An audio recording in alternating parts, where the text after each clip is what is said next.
आपसे। आमिर साहब, बहुत शुक्रिया आपके वक्त का। इलेक्शन कमीशन की जानब से जो प्रोग्राम सामने लाया गया है इलेक्शन के हवाले से जनवरी के आखिरी हफ्ते में, तहरीक इंसाफ क्या करेगी अब इसके रद्द-ए-अमल में? आपकी तरफ से कहा गया है कि ऐलान से मुतमिन नहीं है, किस तरह से चैलेंज करेंगी? चूँकि सदर ने जब ख़त लिखा कि इलेक्शन कमीशन अदालत से रहनुमाई ले, इलेक्शन कमीशन ने तो उस पर कोई अमल नहीं किया, ख़त का जवाब भी नहीं दिया, तो अब इलेक्शन कमीशन के खिलाफ क्या हो सकता है? देखिए, पहली बात तो ये है कि वो मामला जो है सुप्रीम कोर्ट के सामने पहले ही पेंडिंग है। वो सुप्रीम कोर्ट बार की तरफ से भी एक पिटीशन हुई है और पीटीआई की तरफ से कि इलेक्शन 90 दिन के अंदर कराने का हुक्म जारी किया जाए, लेकिन वो अभी तक पिटीशन लगी नहीं और तकरीबन 5 हफ्ते तो चीफ जस्टिस बंदयाल साहब थे, उन्होंने फिक्स नहीं किया। अब देखें उसको फिक्स करते हैं कि नहीं। ये सवाल फिर वहाँ आएगा कि क्या किसी के पास ऐसा इख्तियार है कि 90 दिन से आगे जा सके, या आइन में दी हुई टाइम लाइन जो है जो वाजे उससे तजाविज़ कर सके, या क्या इलेक्शन कमीशन के पास ऐसा कोई इख्तियार है कि आइन से बालातर होकर कोई फ़ैसला करे, ये ऐलान करे। ये सारी बातें जो हैं वो सामने आएंगी इसके नतीजे में।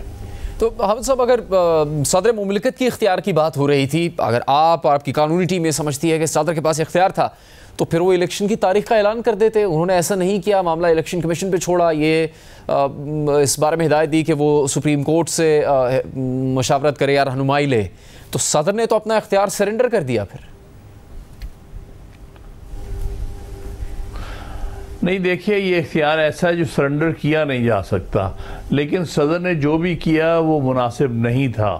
उनको तो चाहिए था कि जिस दिन इन्होंने तहलील करने का ऑर्डर पास किया था 9 अगस्त को, उसके साथ ही आइन के मुताबिक तारीख 90 दिन के अंदर मुकर्रर कर देते।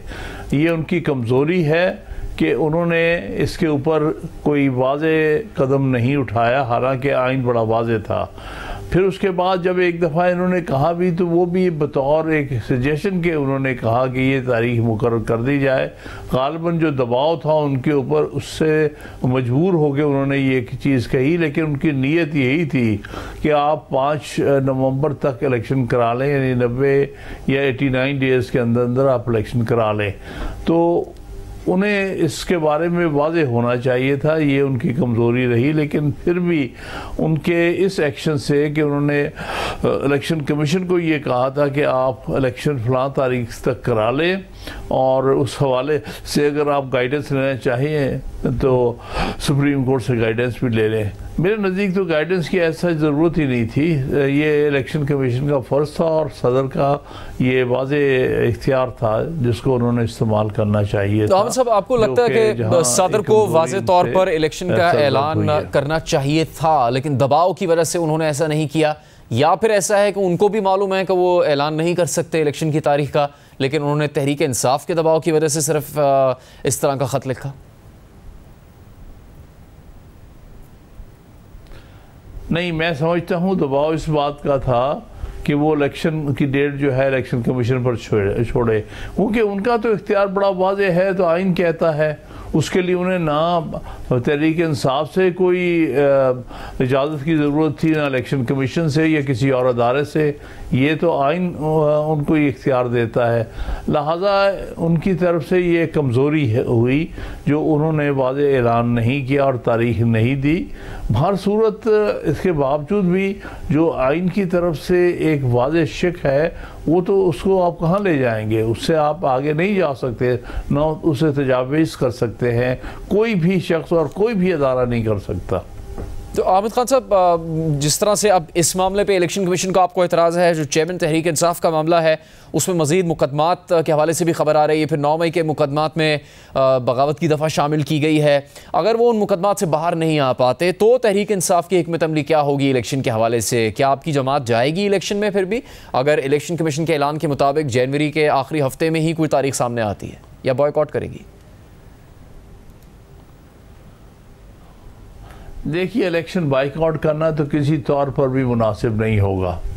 वो इस बारे में तो यही कहा जाएगा कि लेवल प्लेइंग फील्ड नहीं दिया जा रहा पाकिस्तान तहरीक इंसाफ को। एक तो तहरीक इंसाफ के बेशुमार कारकुनान जो है इस वक्त जेल में हैं और बग़ैर किसी वजह के बेकसूर लोगों को उन्होंने जेल में रखा हुआ है, ख़वातीन को जेल में भेजा हुआ है। और मैं समझता हूँ कि इमरान खान को विक्टिमाइज़ किया, ये केसेस नहीं बनते थे, ये सारे केसेस बनाए गए हैं उनको सिर्फ सियासत से बाहर रखने के लिए, ताकि वो खुलकर इलेक्शन की तैयारी ना कर सके, ना ही इलेक्शन कैंपेन चला सके। तो ये तो बहुत बड़ी ज़्यादती हो रही है और बहुत ज़्यादा विक्टिमाइजेशन हो रही है। बहरहाल उनको ये हक हासिल है कि इवन चाहे तो जेल से भी ये अपनी पार्टी को लीड कर सकते हैं और ये इख्तियारात जो है वो ख़ुद भी इस्तेमाल करें और अपने बिहाफ पे वाइस चेयरमैन को भी बाइख्तियार करें। लेकिन अफसोस की बात यह है कि वाइस चेयरमैन और दूसरे पार्टी वर्कर्स को इस वक्त उन्होंने किसी न किसी बहाने डिटेंशन में रखा हुआ है, केस जाली केस बना के। तो इस तरह से पूरी पार्टी के ऊपर अजीब किस्म का दबाव है, पार्टी के साथ पूरी तरह से उन पर विक्टिमाइजेशन हो रही है, चेयरमैन के साथ हो रही है। तो ये बहुत ज़्यादती है। लेकिन मैं इसके बावजूद भी कहूँगा कि पार्टी को इलेक्शन में हिस्सा लेना है, क्योंकि पार्टी जो है इस वक्त मैं समझता हूँ पाकिस्तान में सब पार्टी से ज़्यादा मकबूल पार्टी है और इमरान खान साहब सब लीडर्स में सबसे मकबूल लीडर हैं। इसलिए ये उनका हक भी है और उनको अवाम के लिए, अवाम की खातिर इलेक्शन में जाना है और भरपूर हिस्सा लेना है। आमिर खान साहब, आपने भी कहा कि सदर ने जो ऐलान किया था वो मुनासिब नहीं था, तो इस सूरत में फिर अदालत से रिलीफ मिलना मुश्किल नहीं हो जाएगा, क्योंकि अगर सदर खुद ही अपने इख्तियार से पीछे हट गए हैं? देखिए, अदालत ने तो इख्तियार इस्तेमाल करना है जो आइन में कहा गया उसके मुताबिक। अगर कोई ऐसा अदारा है या कोई अहदेदार है वो अपना जो हक है या अपना जो इख्तियार है उससे इस्तेमाल नहीं करता, तो इसका मतलब ये नहीं है कि अदलिया भी नहीं कर सकती। जहाँ कहीं भी आइन की अमलदारी के ऊपर कमज़ोरी नज़र आएगी किसी भी अदारे की, उस कमज़ोरी को पूरा कर सकती है अदलिया। लिहाजा सुप्रीम कोर्ट जो है वो बिल्कुल डेट दे सकती है, डेट देने की मजाज है और वो इलेक्शन कमीशन को ये डायरेक्ट कर सकती हैं कि फ़लाँ तारीख को आप इलेक्शन कराएं, या वो इलेक्शन शेड्यूल भी दे सकते हैं, जिस तरह पिछली दफ़ा उन्होंने पंजाब में इलेक्शन शेड्यूल दिया था 14 मई का।